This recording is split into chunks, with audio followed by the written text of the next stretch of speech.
안녕하십니까? 자, 이번 시간은 페이지 231페이지 공기조화 설비 및 냉동 설비 파트를 보도록 하겠습니다. 최근에 20회하고 21회 때는 이 부분이 출제가 되지 않았습니다. 그런데 근데 2차 시험에 출제를 한 문제 했었습니다. 그래서 설명은 드리고 가도록 하겠습니다. 이 부분이 좀 애매하게 해놨습니다. 출제해도 되고 출제 안 해도 되는 이런 애매한 사항으로 해놨기 때문에 간략히 보도록 하겠습니다. 그래서 공기조화 및 냉동 설비에서는 먼저 1번에 공기조화 설비, 공기조화 4요소 개념을 해놨습니다. 자, 공기조화 4요소는 우리가 온열감각 4요소, 인간이 이런 온열감각 4요소, 실내 쾌적 4요소라고도 합니다. 이거하고 혼돈하면 안 됩니다. 이걸 실내 쾌적 4요소라고도 보통 칭하게 되는데, 여기에서는 이 하나가 추가되는 것이 무엇인가 하면 복사열 개념입니다. 여기에서는 온도, 기온이라고도 하죠. 온도, 습도, 그리고 기류 속도, 보통 풍속이라고 표현하죠. 풍속, 그리고 복사열. 그래서 이 네 가지 요소가 온열감각 4요소고, 근데 공기조화 4요소는 온도, 습도, 기류 속도에다가 공기 청정도입니다. 청정도. 그래서 혼돈하지 않도록 좀 주의해 주시면 됩니다. 그래서 이 복사열은 온열감각 4요소에는 속하지만 이 실내 공기조화 4요소는 아닙니다. 그래서 우리가 보통 이거죠. 우리가 쾌적감을 느끼는 것은 복사열이 영향을 줍니다. 인간이 체감으로 느끼는 온열감각 4요소는 주지만 공기열이 복사열을 방출하진 않죠. 그건 관계가 없어요. 그래서 공기 청정도가 요소가 됩니다. 쉽게 이야기하면 우리 지금 현재 미세먼지 이런 거 있죠. 사실 공기 청정도 아닙니까? 그래서 그걸 이제 주의해 주시면 되겠습니다. 그리고 2번 보시면 냉방부하 중 현열과 잡열을 동시에 고려하는 것 해놨습니다. 자, 그러면 현열하고 잡열, 현열은 온도 변화에 출입하는 열이 현열이고, 잡열은 상태 변화에 출입하는 열이 잡열 개념이 됩니다. 이때 잡열은 상태 변화니까 물이 뭐가 됩니까? 수증기로 변하죠. 그러면 잡열이 필요합니다. 반대로 잡열을 방출하면 물로 되돌아오게 되는 겁니다. 그래서 수증기하고 연관된 것은 현열하고 잡열을 동시에 고려하지만 그와 관련 없는 것은 현열만 고려해 주시면 된다. 그러면 현열과 잡열을 동시에 고려하는 요소 4가지를 기억을 해 두시면 됩니다. 바로 틈새 바람의 연부하. 틈새 바람에도 공기가 포함되어 있죠. 그래서 수증기가 포함되기 때문에 현열과 잡열을 고려를 해 주셔야 됩니다. 특히 주의할 점은 이거죠. 틈새 바람을 다른 말로 뭐라고 한다? 극감풍이라고도 해요. 극감풍 또는 틈새 바람의 연부하. 자, 이것은 현열, 잡열을 고려합니다. 그런데 일산은 수증기하고 관련이 없죠. 태양열. 그래서 이것은 현열만 고려해 주시면 되겠습니다. 그리고 세 번째로 인체에 관련. 인체는 피부를 통해서 열도 방출하지만 숨을 쉴 때 뭐도 나온다? 수증기도 나옵니다. 그래서 현열과 잡열을 동시에 고려를 하셔야 됩니다. 그리고 항기부하, 외기부하죠. 항기부하에도 수증기가 포함되어 있기 때문에 현열과 잡열을 동시에 고려를 해 주셔야 됩니다. 그리고 열은기기. 우리 커피포트라든지 주방에 밥솥도 있을 거고 가스레인지에서 무엇을 끓인다. 그러면 현열하고 잡열을 동시에 고려를 해 주셔야 됩니다. 그래서 4가지를 기억하십시오. 현열과 잡열을 동시에 고려. 그리고 이제 조금 주의할 점은 이겁니다. 여기에서 냉방부하를 계산할 때는 뭐 여기 있는 요소를 모두 포함시켜 줍니다. 그런데 주의할 점이 이겁니다. 여러분들 예를 들어서 조명이라든지 조명에서도 열이 발생하죠. 조명이 연부하라든지 자 일사라든지 이런 것은 냉방부하시는 다 고려한다는 겁니다. 여론기기 그리고 여론기기나 이제 인체들 있죠. 인체 이런 거 여론기기 인체하고 여론기기나 인체에서 발생되는 거. 자 이거는 주의할 것이 이런 것은 냉방부하시는 고려 요소가 맞습니다. 냉방부하 계산시는 고려를 하셔야 돼. 고려를 하는 요소가 됩니다. 그런데 이것은 난방부하 계산시는 고려가 되지 않습니다. 난방부하 계산시는 고려를 하지 않습니다. 자, 조명이나 일사나 여론기기 인체에서 열이 생깁니다. 그러면 난방에는 플러스 알파 요인이 되지만 실제적으로 난방부하에는 포함시키지 않습니다. 난방부하는 무엇이라 했습니까? 총 손실 열량이라 했죠. 손실되는 열량만 합하는 거예요. 총 손실 열량이 되기 때문에 좀 주의해 주시면 되겠습니다. 기억을 해 두시고요. 그 다음에 3번 문제 보시면 3번에 보기의 공조 방식에 대한 설명입니다. 옳은 항목을 모두 고른 것은 해가지고 나왔습니다. 자, 그래서 모두 고른 유형의 문제가 나오면 정확히 지문을 판독을 하신 지문을 기억, 니은, 디귿, 리을이 있으면 빨리 확실한 지문이 제가 아는 지문이 나왔다 그러면 OX 있죠? 해서 그 1, 2, 3, 4번에 딱딱딱 끄십시오. 그리고 접근하면 더 편합니다. 여러분들이 모든 지문을 모르도 풀 수 있다는 겁니다. 그런 능력을 길러주시면 됩니다. 그런데 현실적으로 시험장에 가면요. 절대 고려 안 합니다. 모든 지문을 다 푸십니다. 어떤 분, 대부분 수험생들은요. 그 시험 치러 가면요. 처음 보는 문제도 다 풀고 있습니다. 처음 보는 것도 다 읽고 이럽니다.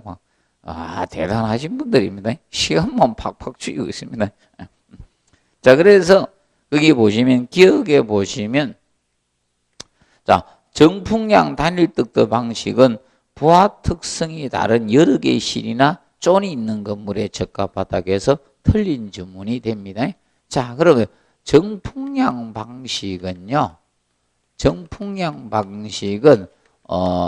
단일 대공간에 보통 하는 겁니다. 하나의 공간이 큰데 보통 씁니다. 그래서 예를 들어서 극장이라든지 이런 백화점 같은데 하나의 공간이 굉장히 크잖아요. 아니면 중대형 사무소 같은데 중대형 사무소 내부종 같은데 이런 데 쓰는 것이 바로 정풍량 방식이에요. 그래서 정풍량은 여러 개 실이나 쫀이 있는 데 쓰는 게 아닙니다. 그러면 여러 개의 실에 쓸 수 있는 것은 기억에서 의미하는 것은 가변풍량 방식을 쓰든지 자, 가변풍량 단일득도 방식 중에 가변풍량 방식이 적합도가 있죠. 이거 아니면 이중득도를 써야 돼요. 이거하고 이중득도가 기억에 적합한 방식입니다. 기억을 갖다가 할 수 있는 것은 각 개별실이 많거나 쫀에 쓰는데 적합한 것은 이겁니다. 자, 기억하시고, 그 다음에 니은의 정풍량 단일득도 방식은 외기냉방이 가능하자. 그러면 외기냉방은 무엇을 외기냉방이라 했겠습니까? 자, 요거는 외기냉방은 중간기 봄이나 가을이죠. 중간기나 겨울철에 중간기나 겨울철에 차가운 외기를 냉방부하가 생기면 차가운 외기를 끓여들여서 차가운 외기를 사용해서 외기를 냉방에 활용하는 거예요. 차가운 외기를 냉방에 활용하는 거야. 냉방에 활용하는 게 끌어들여서 이것을 외기 냉방이라고 합니다. 그래서 영어로 이코노마이즈 시스템이라고 합니다. 이코노마이즈 시스템 외기 냉방입니다. 그래서 이것을 외기 냉방. 그래서 외기 냉방은 전공기 방식들은 다 됩니다. 전공기. 공기를 끌어들여서 하는 방식은 전공기 방식은 외기 냉방이 됩니다. 그러면 누가 외기 냉방이 안 되는가 하면 전수 방식은 안 됩니다. 전수 방식은 외기 냉방을 할 수가 없습니다. 외기 냉방이 안 되면 그러면 전수 방식은 대표적인 뭔가 펜콜 유닛 방식입니다. 그래서 이제 마지막 미음에 나오는 있죠. 예, 그래서 전수 방식은 펜콜 유닛 방식이 여기에 해당이 됩니다. 펜콜 유닛 방식이 전수 방식입니다. 그래서 주의하시면 됩니다. 그래서 니은은 맞습니다. 외기 냉방이 가능하다. 오가 됩니다. 그러면 기역 들어간 건 다 끝버리면 되죠. 그러면 1번, 4번, 5번은 아니에요, 이미. 그리고 니은 들어가는 게 맞다. 그러면 기역 1번, 4번, 5번은 꺾고 2번이나 3번 중에 되는데 니은은 맞으니까 두 개 지문만 풀어도 답이 됩니다. 고를 수가 있습니다. 그 다음에 디귿 가변 풍량 단일 득도 방식은 개별 제어가 가능하고 칸막이 변경이나 보아 변동의 유연성이 있다 해서 맞는 지문입니다. 옳은 지문이고 그 다음에 그래서 여러분들 가변 풍량 방식은 각 실마다 무엇을 설치한다? 가변 풍량 유닛을 설치해서 풍량을 조절해 주는 방식입니다. 그래서 개별 제어가 가능합니다. 그리고 리얼에 보시면 가변 풍량 단일 득도 방식은 정풍량 단일 득도 방식에 비해서 시스템이 간단하다 해서 틀린 지문이 됩니다. 리얼은 X입니다. 자, 가변 풍량 방식은 각실 또는 각존마다 가변 풍량 유닛을 설치해야 돼. 가변 풍량 유닛을 갖다가 설치를 해줘야 됩니다. 이걸 해줌으로써 시스템이 복잡해질 수밖에 없습니다. 그래서 이걸로 인해서 간단한 것은 정풍량 방식이 간단합니다. 시스템은 누가 간단하다? 정풍량이 간단하고요. 시스템은 가변 풍량이 복잡습니다. 그래서 이걸 설치함으로써 시스템이 정풍량보다 복잡습니다. 시스템이 복잡해지는 거예요. 그러면 각 실마다 설치하면 이걸로 인해서 우리가 각 실마다 이걸 설치함으로써 시스템이 복잡해지면서 시설비도 많이 들어가는 거예요. 때문에 시설비가 비싸지는 겁니다. 정풍량에 비해서 시설비가 더 증가한다 이렇게 보시면 됩니다. 그러면 분산되어 있으니까 유지관리는 어떻게? 어려워진다. 유지관리가 어려워지는 거예요. 유지관리가 어렵습니다. 그러면 정풍량이 유지관리가 용이합니다. 그래서 항상 정풍량하고 가변풍량을 상호 비교해 두시면 됩니다. 그리고 리얼이 유일하게 무엇이다? 바로 미음이 펜콜 유닛 방식이 무슨 방식? 전수 방식이에요. 자, 물을 공급해 주는 방식입니다. 그래서 각 유닛마다 조절할 수 있으므로 실별 조절이 가능합니다. 자, 펜콜 유닛 방식은 이겁니다. 창문 아래에다가 소형 공조기를 설치해 놓고 자, 중앙 기계실에서 배관으로 물을 공급해 주는 방식입니다. 그러면 여름철은 냉수를 공급하고 겨울철은 온수를 공급해서 하는 방식이 뭐다? 펜, 코일, 유닛 방식, 전수 방식이 됩니다. 그러면 얘는 명심해 둘 것이 이겁니다. 자, 어떻게 했다? 물을 갖다 공급해줘요. 공기를 공급해주는 방식이 아닙니다. 그래서 얘는 실내 공기 오염이 큽니다.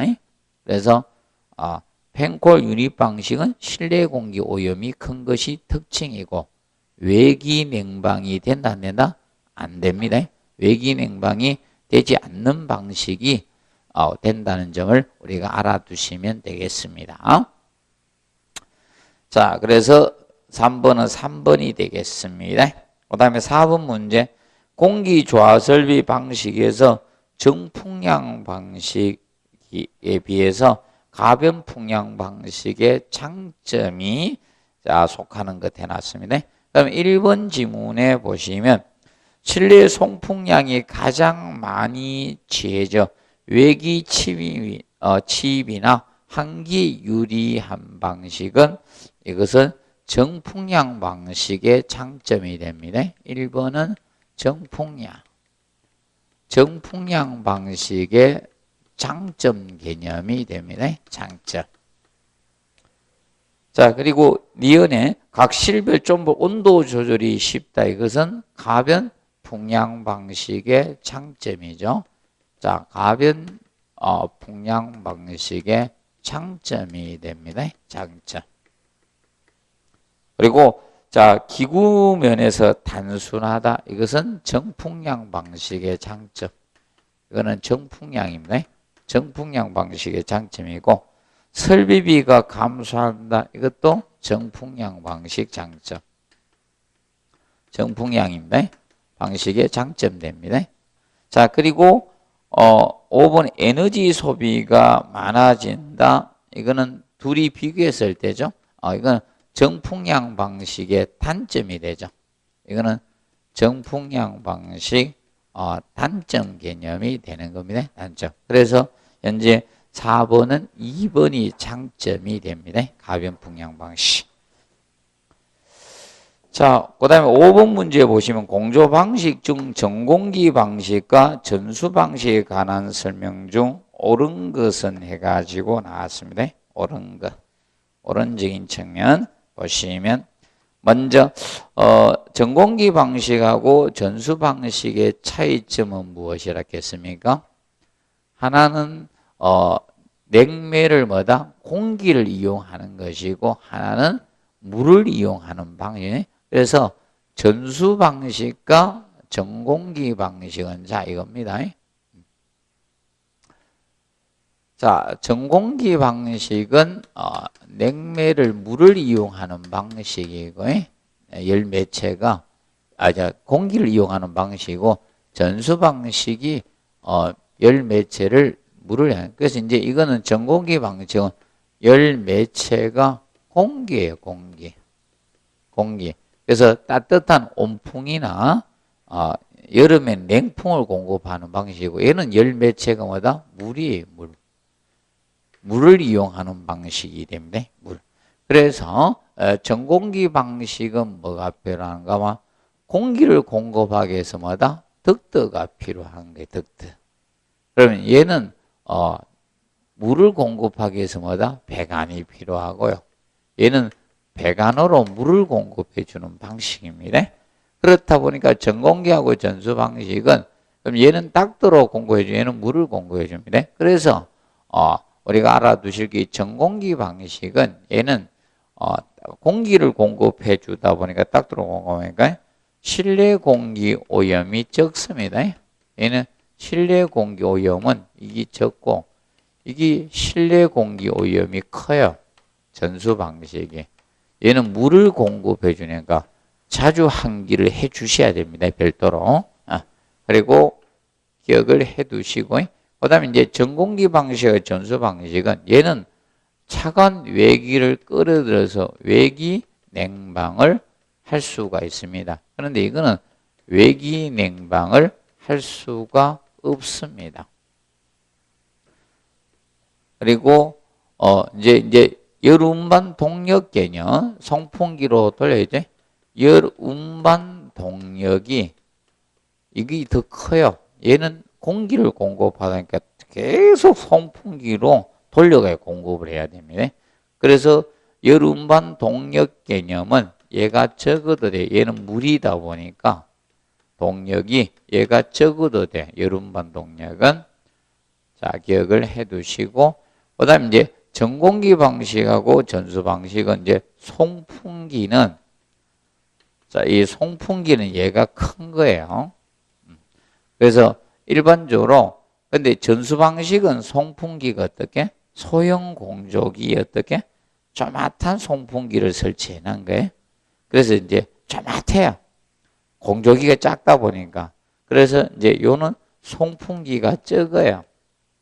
송풍기가 적은 송풍기가 전수 방식에는 있습니다.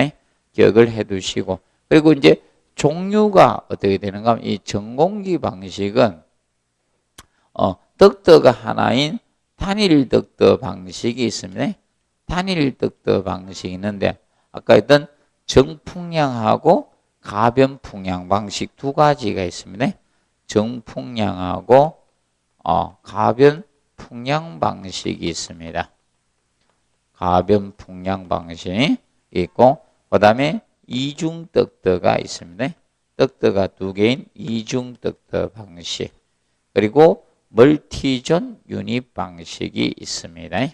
멀티존 유닛 방식 그리고 각층 유닛 방식이 여기 되는데 그래서 이거하고 그 다음에 각층 유닛 방식이 있습니다.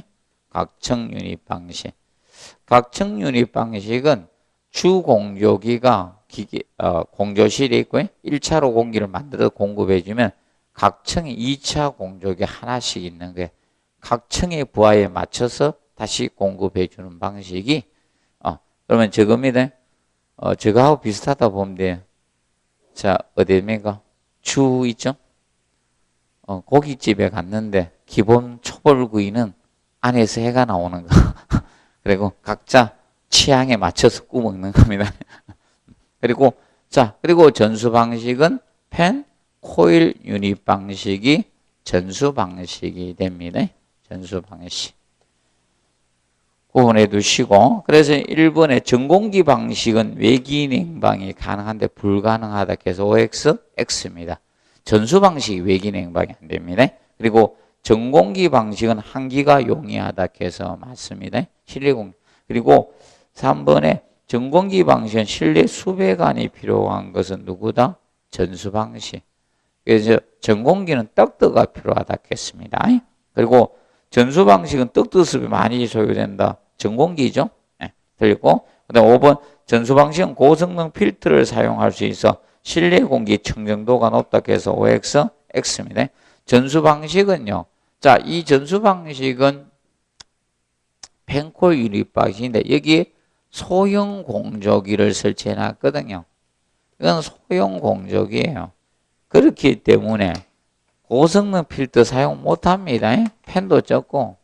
그래서 여기는 고성능 필터 사용 못합니다.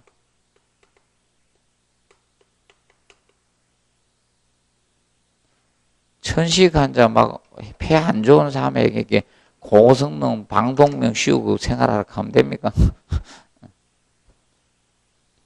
자, 정리해 놓으시기 바랍니다. 그리고 밑에 보면 공기 조화기 기본 구성에서 흐름 순서 간단히 알아두시 그림에서 에어 필터가 공기 여각입니다. 그래서 제일 먼저 에어 필터를 먼저 거치고 그 다음에 냉각 코일은 바로 무엇을 얘기한다? 공기 냉각기죠. 냉각기 갔다가 공기 가열기는 가열 코일로 가서 가습기 그리고 송풍기 순으로 공급이 되어 주시면 됩니다. 그리고 6번 문제 보시면 다음과 같은 특징을 갖는 공기 조화 방식이 나왔습니다. 자, 냉온풍을 혼합으로 인해서 혼합 손실이 돼서 에너지 소비량이 많다. 자, 냉온풍 혼합을 하는 건 두 가지 방식이 있습니다. 이중 덕터 방식하고 멀티존 유닛 방식이 있어요. 이중 덕터 방식하고 멀티존 유닛 방식이 무엇을 하고 있다? 자, 그런데 냉온풍을 혼합하는 방식은 냉온풍 혼합은요, 이 두 가지 방식이 혼합을 합니다. 그런데 이번에 부하 특성이 다른 다수의 신이나 존에 적용할 수 있다. 자, 이중 덕터는 이거는 각실이나 맞아요? 각실이나 각존 다 돼요. 각존에 할 수도 있는 거고. 그런데 이거는 존마다만 돼. 이건 지역마다만 하는 거야. 얘는 각존 다 됩니다. 존, 실단이 다 돼요. 그런데 주의할 점이 이겁니다. 그러면 니은은 다수의 실이었으니까 어떻게 됩니까? 존, 양쪽 다 되는 것은 무엇이다? 이중득더가 되는 겁니다. 그리고 냉난방을 동시에 할 수 있는 게 뭐다? 이중득더입니다. 그래서 여기는 이중득더 방식이 되어줘요. 멀티존은 아예 없죠? 없으니까 관계가 없는 거죠. 그래서 이중득더, 에너지 다소비용입니다. 근데 이중득더는 알아두실 것이 이걸 기억해 두시면 됩니다. 냉난방을 동시에 할 수 있다는 점 기억해 두시고, 그 다음에 얘는 그 해설의 5번 체크하시고, 냉난방 부하 분포가 뭐다? 복잡한 건물, 다양한 건물에 적합도가 있다 기억해 놓으시면 됩니다. 그 다음에 기억해 놓으시고, 그 다음에 자 8번 보도록 합니다. 중앙식 공기조화기에서 전열 교환기를 설치하는 가장 주된 이유 해놨습니다. 자, 전열 교환기는 이겁니다. 한기를 하면서 겨울에 난방을 했는데 한기를 하면서 데워진 열이 버려지면 어떻게 됩니까? 에너지 손실이잖아요.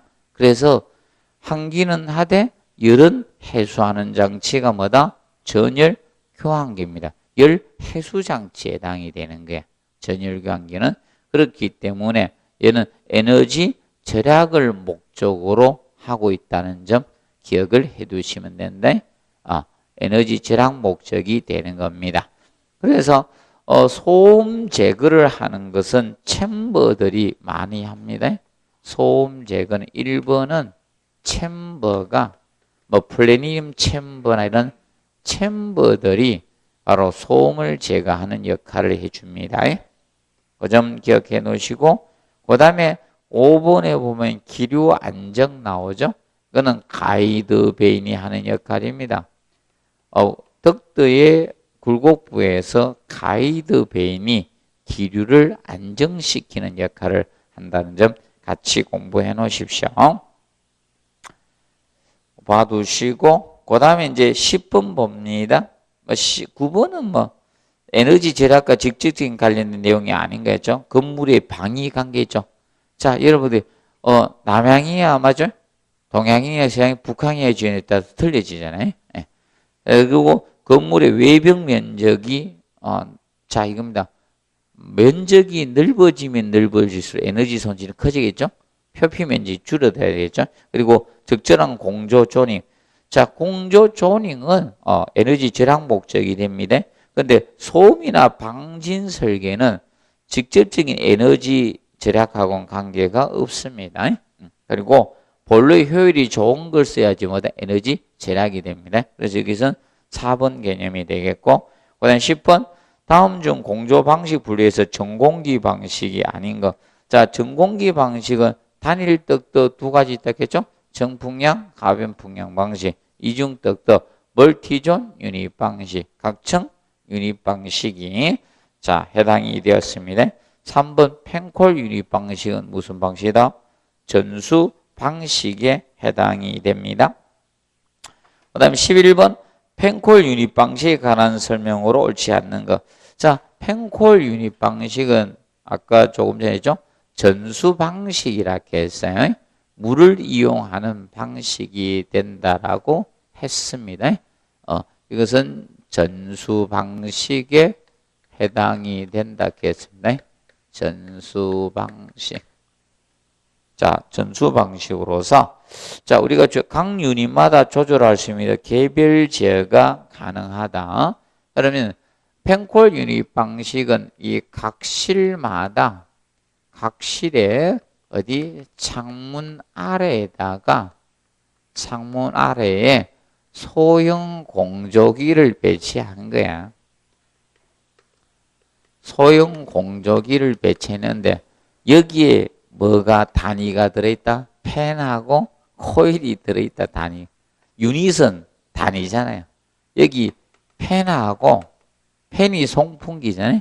코일을 갖춘 이 유닛을 설치한 펜콜 유닛을 쓴 소형 공조기가 각 실에 어디? 창문 아래에 배치되어 있는 거야. 창문 아래에 배치가 되어 있고 여기에 뭔가 하면 주 기계실에서 중앙기계실에서 배관으로 각 실의 창문 아래에서 배관으로 물을 공급을 해주는 거야.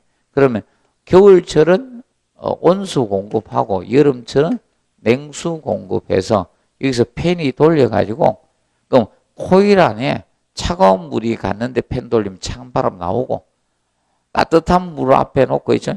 코일 안에 넣어놓고 돌리면 따뜻한 바람 나오는 거예요. 이것이 팬코일 유닛 방식이라 했습니다. 그래서 그러면 각 실마다 설치했으니까 창문 아래에 설치했으니까 개별 제어 된다 안 된다? 되죠. 그래서 이건 어디에 많이 쓰는가? 여러분들 이거 많이 봤습니다. 병원의 입원실 밑에 바람 나오는 거 설치해놨잖아요. 창문 아래. 입원실이나 이런 데 있죠. 입원실에 보면 많습니다. 그리고 저런 데 설치했죠. 병원의 입원실이나 사무실 같은 데 있죠. 사무실 아니면 호텔의 객실 같은데 호텔의 객실 이런 데 설치된 것이 바로 전수 방식입니다. 그래서 개별 제어할 수 있고요. 장내 부하적 펜콜 유닛 증설을 쉽게 용이하게 계획할 수 있죠. 자, 이겁니다. 배관 공급해주고 소형 공조에 갔다가 설치하면 되는 거예요. 쉬운 겁니다. 그리고 다수의 윤의 분산의 유지 관리가 어려워진다는 거예요. 그러면 분산되면 유지 관리는 어렵고 곤란한 거예요.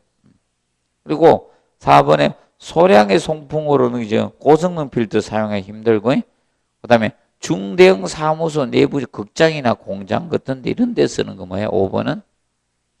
5번은 단일떡도 정풍향 방식이죠. 단일떡도 정풍향 방식에 대한 설명이고, 정풍향 단일떡도라고도 하죠. 거기에 대한 설명입니다. 그래서 얘는 아까 어디에 설치한다? 여기. 자, 그리고 이제 펜콜 유닛 방식은 이걸 명심하면 돼요. 펜콜 유닛 방식은. 자, 얘는 전수 방식이기 때문에 실내 공기가 어떻게? 오염이 커요. 그래서 별도의 환기를 해줘야 돼요. 그래서 대부분 창문이 있는 건축물에 펜콜 유닛을 많이 설치합니다. 전수 방식을. 기억을 해 두시고, 그 다음에 12번 문제 보도록 합니다. 자, 흡수식 냉동기에 대한 설명으로 옳은 것태가 나왔습니다. 자, 12번에 흡수식 냉동기에서 자, 먼저 냉매는 뭐를 쓴다 했어요? 물입니다. 흡수식 냉동기는 냉매가 물을 씁니다. 물. 그러면 R12라는 것은 포레온가스를 R12라 해요. R12는 포레온가스입니다. 포레온가스가 지금은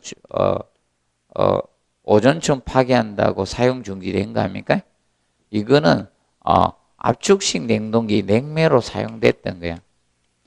압축식 냉동기에 냉매로 과거에 사용한 거니? 냉매로 사용했던 겁니다. 과거에. 지금은 이거 안 씁니다. R 시리즈, 뭐, R134, 뭐, 이런 A, 뭐, 이런 거 씁니다.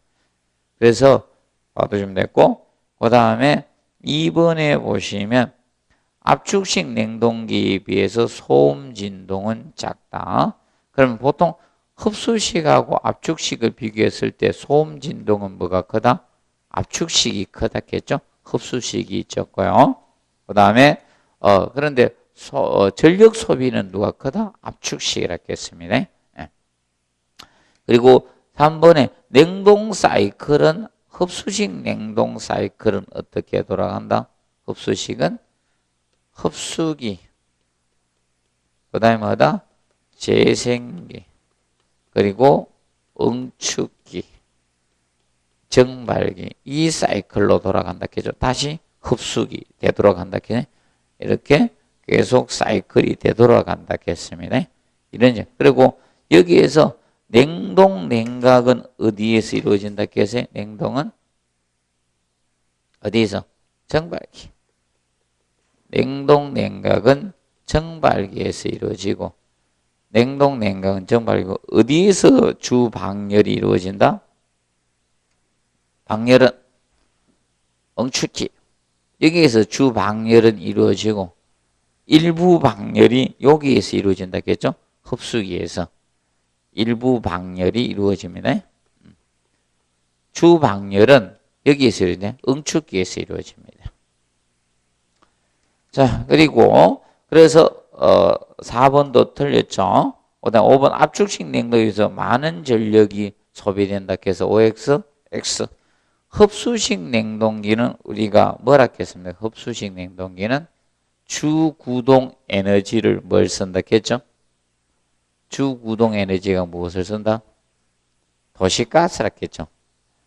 보일러 가동해서 전기 만들어야 돼요. 물을. 그래서 도시가스가 많이 사용되는 거고 그래서 혼돈하지 않도록 주의해 주시면 됩니다. 기억해 놓으시고 그 다음에 압축식 그 다음에 이제 자 13번 보시면 흡수식 냉동의 중요 구성 부분이 아닌 것은 조금 봤더니 이거 4개입니다. 흡수기, 재생기, 응축기, 정발기.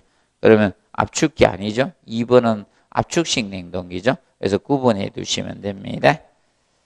자, 그리고 14번 문제 보시면 냉동기에 관한 설명 옳지 않는 거. 흡수식 냉동기의 냉매로 브로마리튬이나 리튬을 쓰고 흡수제로 물을 쓴다 해서 OX, X 바뀌었죠. 자, 냉매가 아까 뭐라 했어요? 물입니다. 물이고. 그래서 흡수제가 바로 브로마리튬이나 치아리튬을 씁니다. 그래서 1번은 옳지 않습니다. 2번 압축식 냉동기는 흡수식 냉동에 비교해서 많은 전력을 소비합니다. 그래서 여러분들 집에 에어컨이나 냉장고가 뭐다? 압축식 냉동기예요. 집에 에어컨하고 냉장고가 압축식 냉동기예요. 그러면 얘들은 전기 코드를 꼽아야지 돌아갑니까? 그냥 돌아갑니까? 전기 코드 꼽아야지 돌아가죠. 그걸 항상 명심하시면 됩니다. 그리고 압축식 냉동기는 흡수식 냉동기에서 냉각이 둘 다 어디에서 이루어진다? 냉수의 냉각은 정발기에서 이루어진다 했겠죠? 둘 다 동일하게 정발기에서 냉동 냉각이 이루어진다 했습니다. 그리고 압축식 냉동의 4대 구성 요소는 압축기, 정발기, 응축기, 팽창부. 흡수기하고 재생기 안 들어오면 되죠? 흡수기나 재생기는 뭐다? 흡수식입니다. 그래서 흡수기, 재생기가 같이 따라다녀요. 안 되면 이렇게 외우십시오. 알코올을 흡수하면 버릇이 재생된다. 이렇게 외우셔도 됩니다. 여러분들 술 드시면 너무 많이 드시면 어떻게 됩니까? 같은 버릇이 계속 재생됩니다. 본인이 뭐 드시는 분은 잘 모르지만 주위에서 지켜보는 분들은 저놈 또 하는구나 이랍니다. 똑같은 행동을 계속 재생합니다.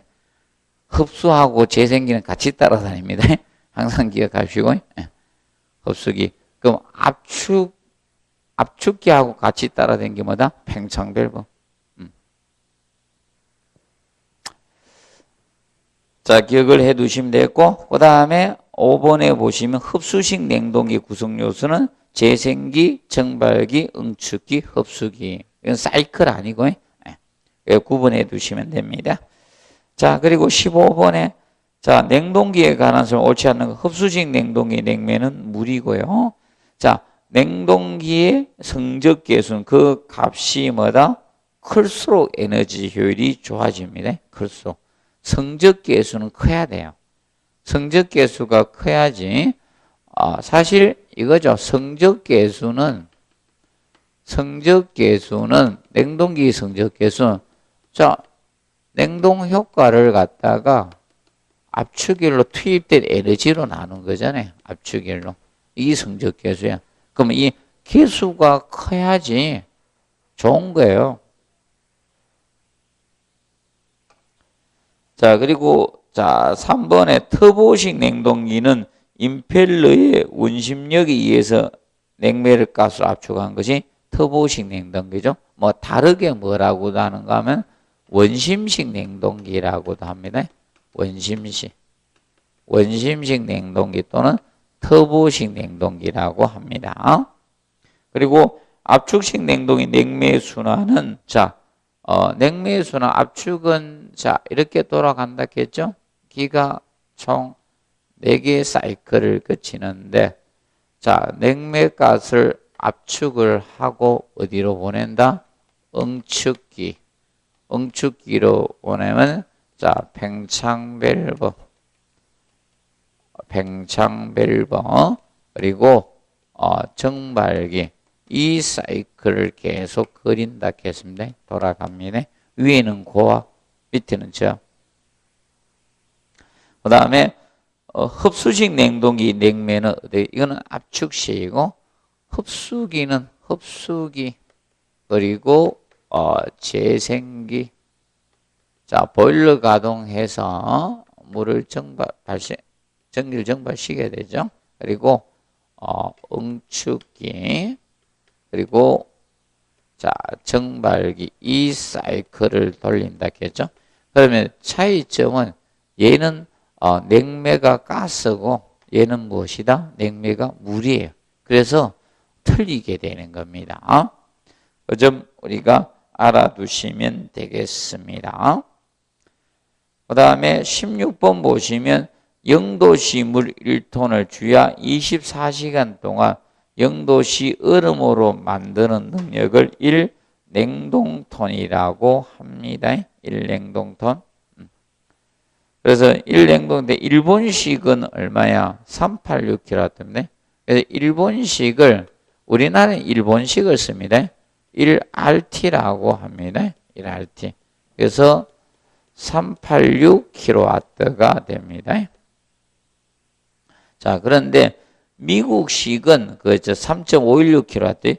미국식이 미국식은 1USRT라고 합니다. 1USRT라고 합니다. 그래서 3.516kW가 됩니다. 그리고 17번 냉매의 발열 또는 응축열을 이용해서 저온의 열을 고온으로 전달하거나 고온의 열을 저온으로 전달한 냉난방 장치를 무슨 펌프?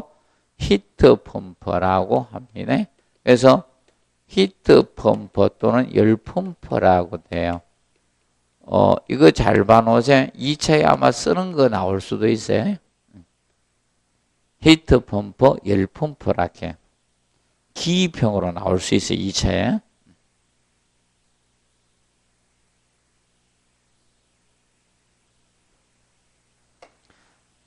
그리고 18번 보시면 냉동 설비에 관한 내용으로 옳지 않는 거. 일반적으로 압축식 냉동기는 전기, 흡수식 냉동기는 가스 가지고 많이 쓰죠. 주 에너지로 사용을 합니다. 그래서 압축식 냉동기가 전력 소비가 큰 거예요. 그리고 이번에 히트 계수의 성적 계수는요.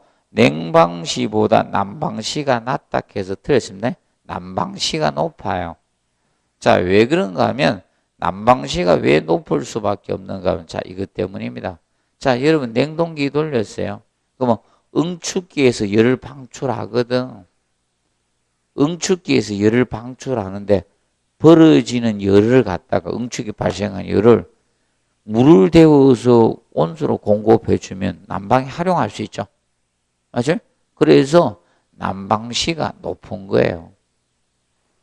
냉방시보다 난방시가 성적 계수가 높아요. 그래서 여러분들도 이거잖아요.